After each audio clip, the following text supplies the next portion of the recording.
नेवला और किसानों की कहानी। बहुत समय पहले की बात है। किसी दूर के गांव में एक किसान करता है। एक बार वह किसान अपने खेत में काम कर रहा था। खेत में काम करने से किसानों को एक घायल नेवला का बच्चा दिखाई दिया। उस किसान को उस घायल नेवला के बच्चे पर बहुत ही दया आ गई। वह किसान नेवला के बच्चे को अपने साथ अपने घर ले गया। वह किसान घर पहुंच गया और नेवला के बच्चे के जख्म पर मलहम गिर गया। अब वह किसान सोचता है कि अगर मैं उसे जंगल में छोड़ दूं तो ये मर भी सकता है। मुझे कुछ समय इसे अपने साथ रखना चाहिए। जब यह स्वस्थ हो जाएगा तो फिर मैं इसे जंगल में छोड़ दूंगा।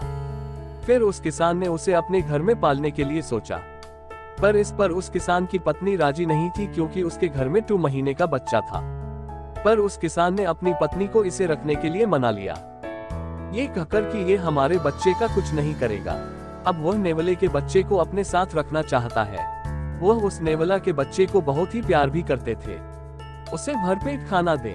उसकी पत्नी भी उस नेवले पर विश्वास करने लगी थी। करीब 1 महीने बाद की बात है। उस किसान की पत्नी अपने बच्चे को घर छोड़कर बाजार चली गई। घर पर बच्चा अपनी जगह सोया था और नेवला उस घर के भीतर एक कोने पर बैठा था। तभी उस नेवले को एक सांप दिखाया गया। वह गोद में बच्चे को लेने के लिए मर सकता है, इसके लिए उसने सांप से फाइलिंग शुरू कर दी। कुछ ही देर में वह नेवले ने सांप को मार गिराया और दरवाजे पर जा बैठा। तभी उस किसान की पत्नी बाजार से आई। उसने नेवले के दरवाजे पर देखा और उसके मुंह में खून लगा था। नेवला के बच्चे के मुंह से खून देखकर वह पागल हो गया।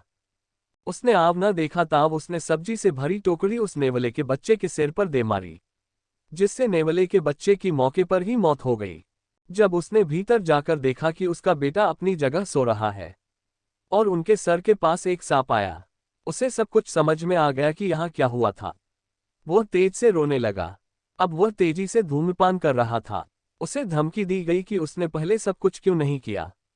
ये स्टोरी लाइन खत्म होती है, पर इस नेवले और किसानों की कहानी से हमें सीख मिलती है कि हमें कोई भी निर्णय लेने से पहले सब कुछ जान लेना चाहिए। अधूरा ज्ञान ही नुकसान पहुंचाता है। दोस्तों, वीडियो अच्छी लगे तो लाइक कर देना और चैनल को सब्सक्राइब कर देना। धन्यवाद।